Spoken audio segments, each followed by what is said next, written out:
Bismillahirrahmanirrahim.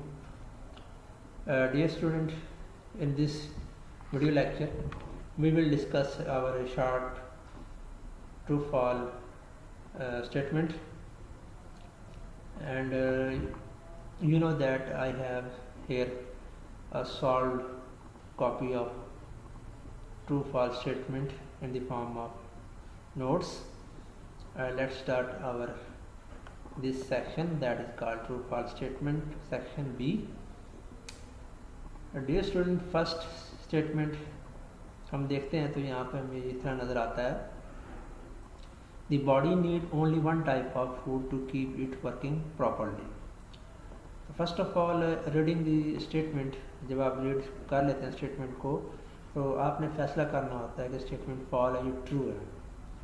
और ये फैसला कैसे करेंगे कि अगर आपने लेक्चर पढ़ा हुआ है, ठीक है ना, टॉपिक को थॉरोली मुकम्मल तौर पे स्टडी किया है, आपका कॉन्सेप्ट बना हुआ है, तो आप उसको आराम से उसका फैसला कर लेंगे, डिसाइड कर लेंगे। तो स्टेटमेंट जो है ना वो फॉल है, तो ठीक है। उसके बाद इसकी अब करेक्शन कैसे की गई है कि बॉडी को एक टाइप की फूड जो होती है, वन टाइप ऑफ फूड नहीं चाहिए होती है, ठीक है। इसको मिक्स जो है ना डाइट कह लें आप, या कॉम्बिनेशन ऑफ डाइट चाहिए होता है, from plant, from animal source, यानी कि गोश्त भी चाहिए, फ्रूट भी, सब्जियां भी, और मिल्क भी, विटामिन भी, मिनरल भी मुनासिब मकदार में।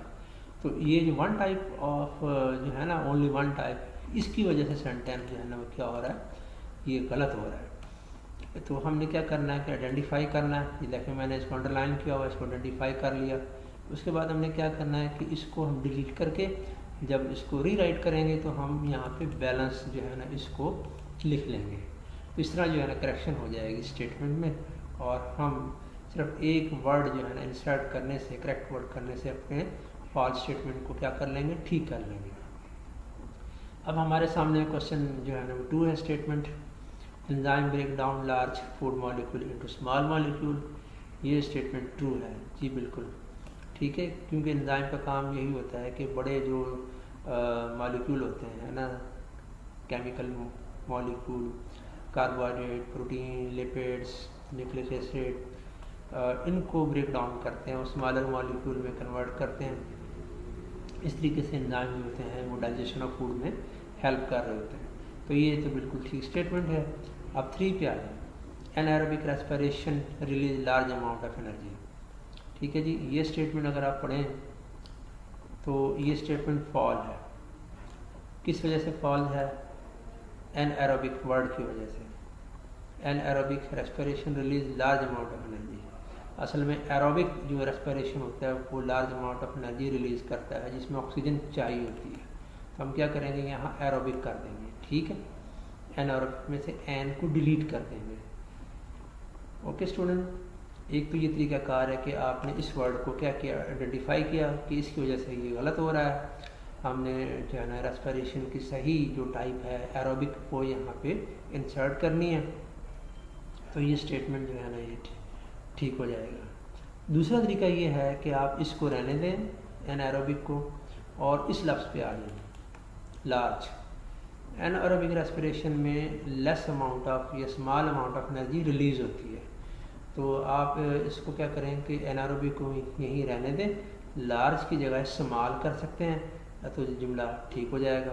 तो 2 तरीके होंगे, या तो आप एनाएरोबिक को रिप्लेस कर दें या फिर एनाएरोबिक को रहने दें और लार्ज की बजाय स्मॉल कर दें, तो ये इस तरह करेक्ट हो जाएगा, ठीक है। तो मतलब 2 तरीके आपको मिल सकते हैं, और मुख्तलिफ जो है ना आपको नोट्स में, क्लासरूम एक्टिविटी में। देन हम आते हैं स्टेटमेंट 4 पे, thick wall of alveoli help in the diffusion of gases.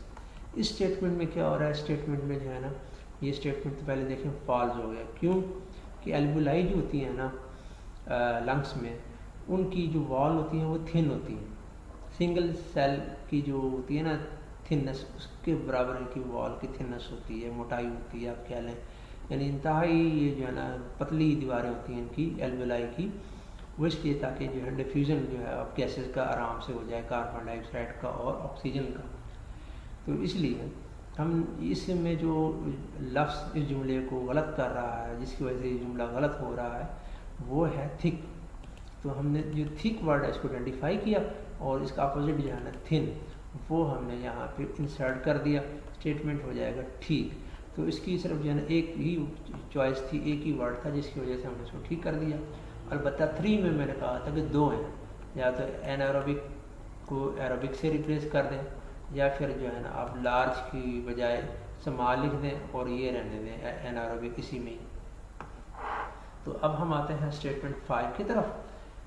Most when carry blood rich with oxygen and food. तो अगर कॉन्सेप्ट हमारा बन चुका है यूनिट को पढ़ने के बाद डियर स्टूडेंट, तो हम देखेंगे कि असल में ऐसी खून की नालियाँ जिसमें जो है ना ऑक्सीजन की और जो है ना फूड की मिकदार ज़्यादा होती है, रिच होती हैं वो, तो वो कौन सी खून की नालियाँ होंगी? तो डेफिनेटली ये वो खून की नालियाँ हैं जो माला माल हैं, मालदार हैं ऑक्सीजन से, यानी ज़्यादा मिकदार है ऑक्सीजन की और फूड की। तो इन्होंने डेफिनेटली टिश्यू को और टिश्यू में मौजूद सेल को जो है ना ये प्रोवाइड करना है material of food and oxygen. तो जो है ना ब्लड वेसल जो ये लेके जाती हैं वो टिश्यू की तरफ लेके जा रही हैं हार्ट से, तो असल में वो आर्टरीज होंगी, वेन नहीं होंगी। तो हमने यहाँ आइडेंटिफाई किया इस वर्ड को, वेन को।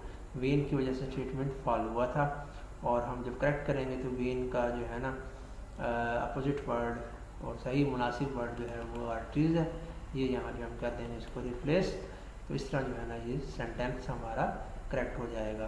तो dear student, I hope you will like and enjoy this video, and also remember the correction made in this statement, and also try to strengthen your concept। अपने concept को आपने मजबूत करना है, strengthen करना है correction के बाद, तो ताकि आपकी एग्ज़ाम की तैयारी जो है ना वो बेहतर हो सके अच्छे तरीके से। तो मुझे दीजिए इजाज़त, अल्लाह हाफिज़।